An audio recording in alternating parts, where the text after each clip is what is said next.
Hey guys, welcome to this video.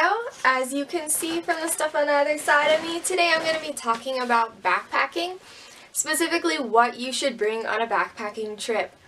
Before we get into the video though, hit that thumbs up button down below and subscribe if you like my channel and my content.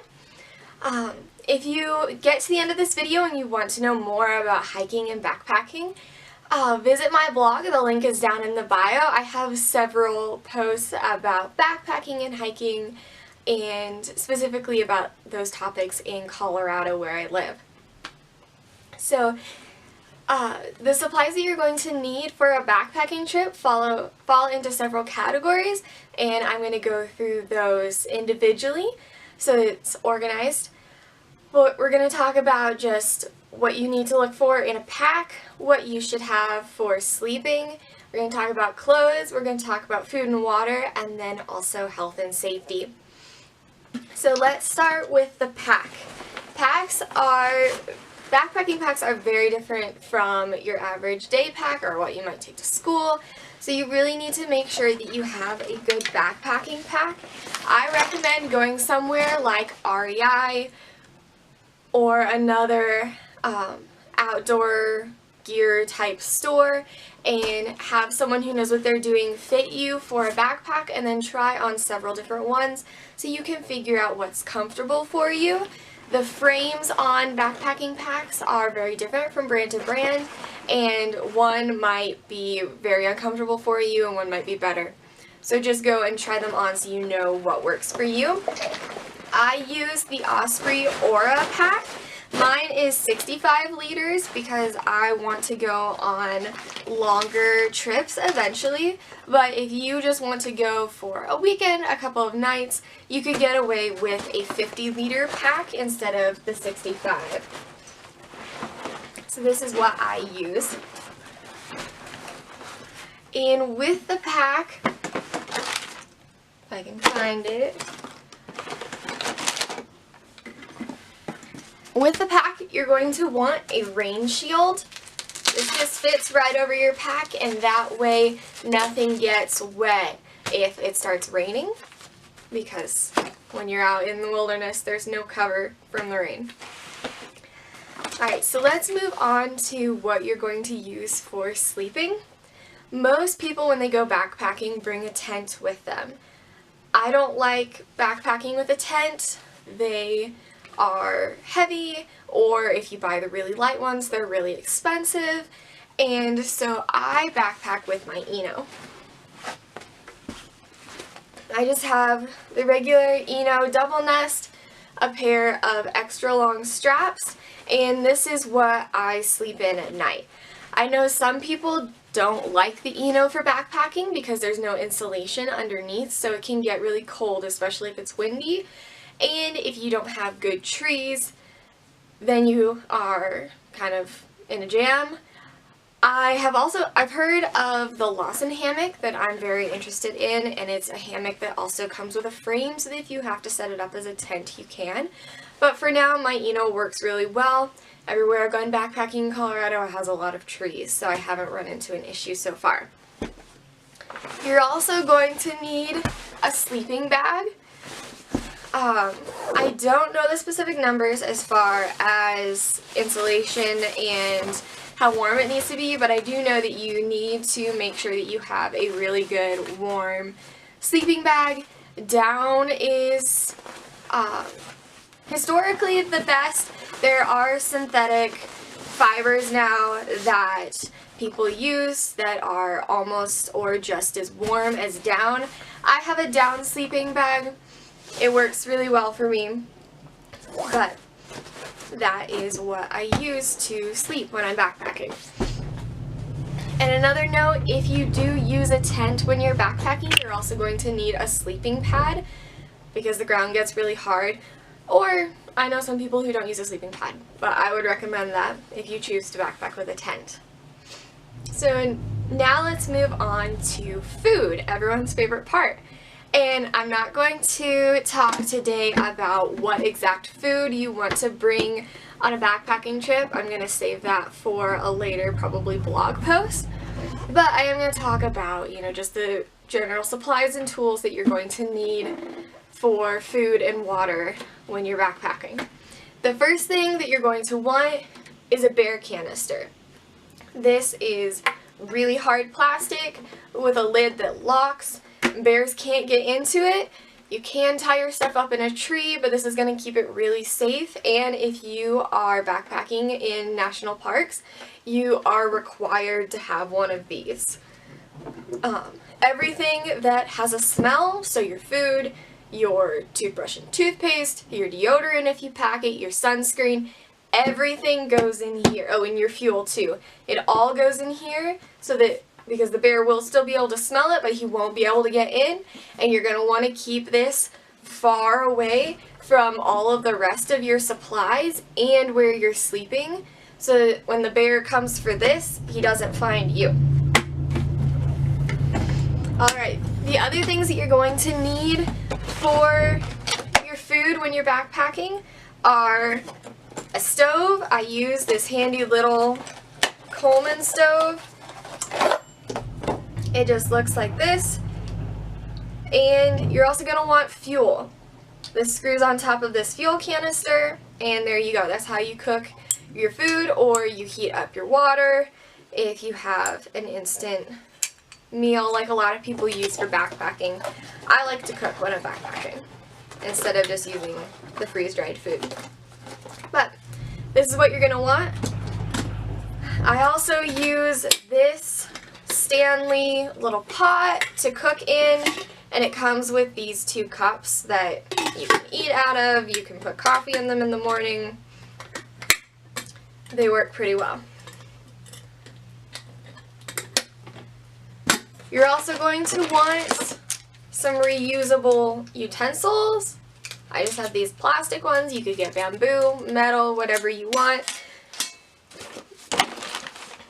And now let's move on to water, which is also essential. So some people will bring a Nalgene or something, which I actually do like to do. I just don't have it with me today. But you're also going to want a reservoir for your water so that you can just slide it into your pack. It'll hold a lot more than any water bottle you can get. This is a 3-liter reservoir. This is what I take when I'm backpacking. My favorite brand to use is Camelback. But yeah, this will hold water. This lasts, I'll maybe go through 1.5 of these in a day when I'm backpacking. You need to make sure that you're staying really hydrated though, and drink a lot of water. You're also, for water, you're going to need a filter because you're not going to be able to carry enough water for your entire trip, no matter how hard you try. So I use this Sawyer filter. It's a squeeze filtration system. So this is the actual filter. You fill this bag up with water, put the filter on it, and then you squeeze it into your reservoir. This also is really great for day hikes because if you have a water bottle with an opening that fits this, you can just put it on, fill your water bottle up in the stream, and then you can drink right out of the filter. But for backpacking, I bring the squeeze bag and just fill up my reservoir.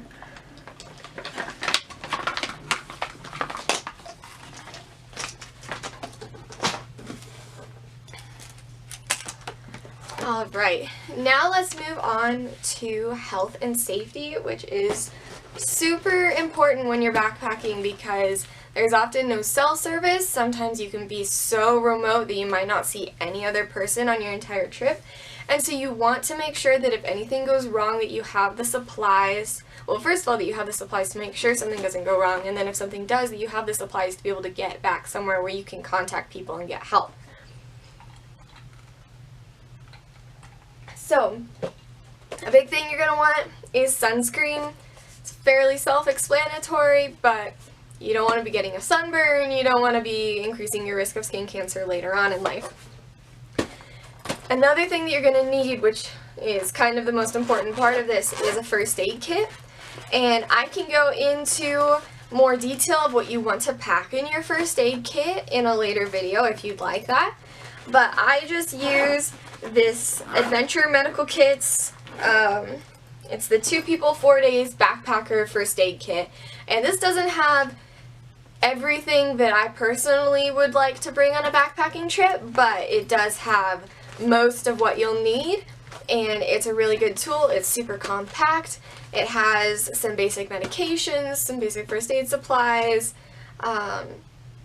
EMT shears, and gloves, all that kind of stuff. The only thing it doesn't have is any kind of like CPR or rescue breathing mask, which is one thing that I would highly recommend adding to it.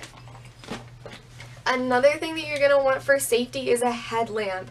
That way, if you get caught in the dark or anything happens, you have light. And this way, you can have light and your hands are still free.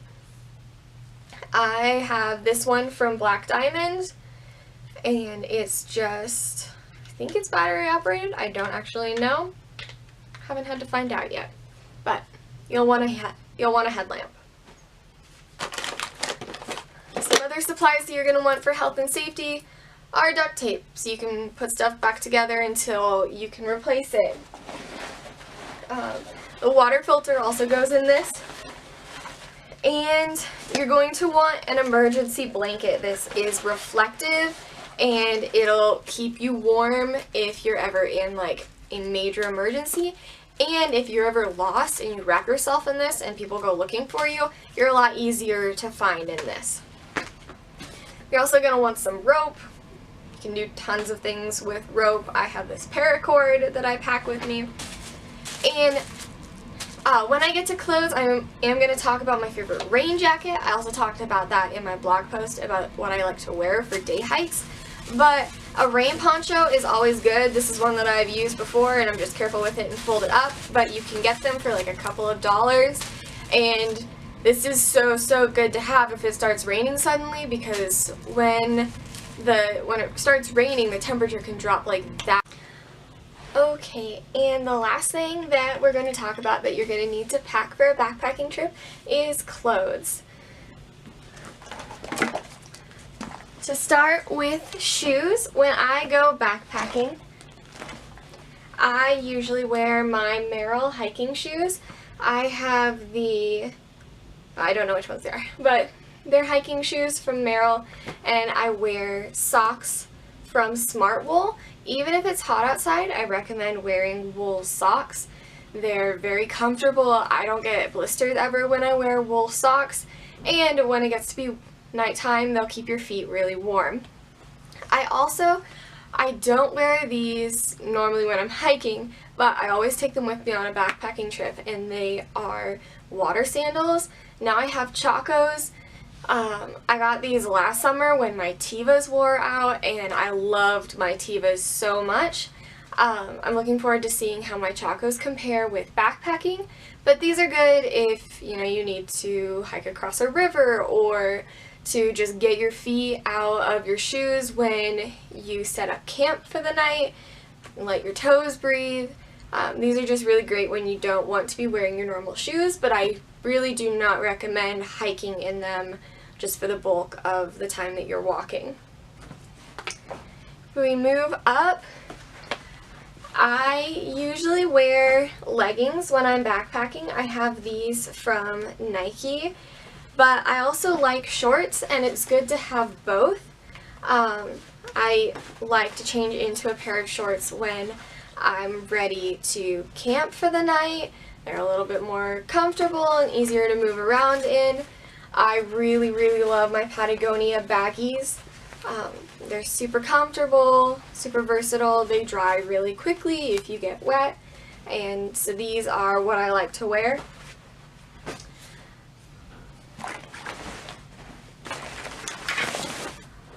For shirts, I really just wear any old shirt.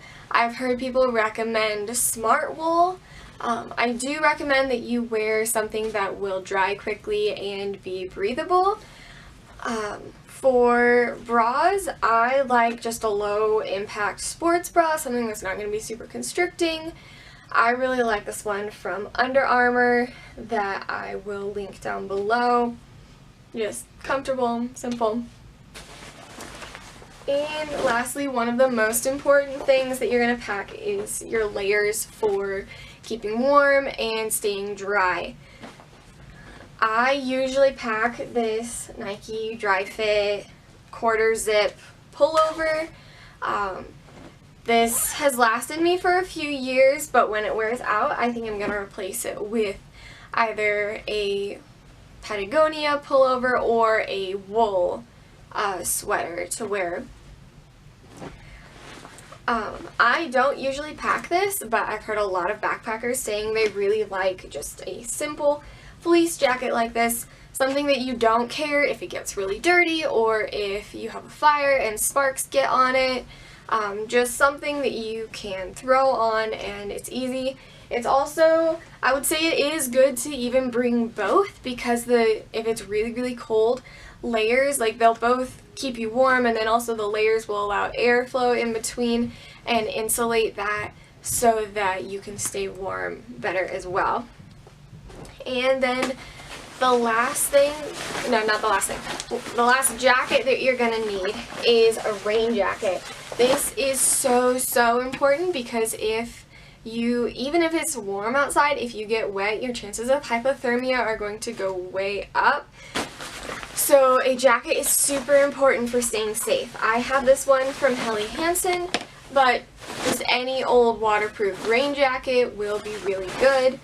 You can also take a poncho like this, but my jacket with the sleeves and everything, it allows for much more ease of movement. And I can't fit my backpack either under or over this poncho, but I can put my backpack over this and then put my rain cover over my backpack so that my backpack doesn't get wet when I'm hiking.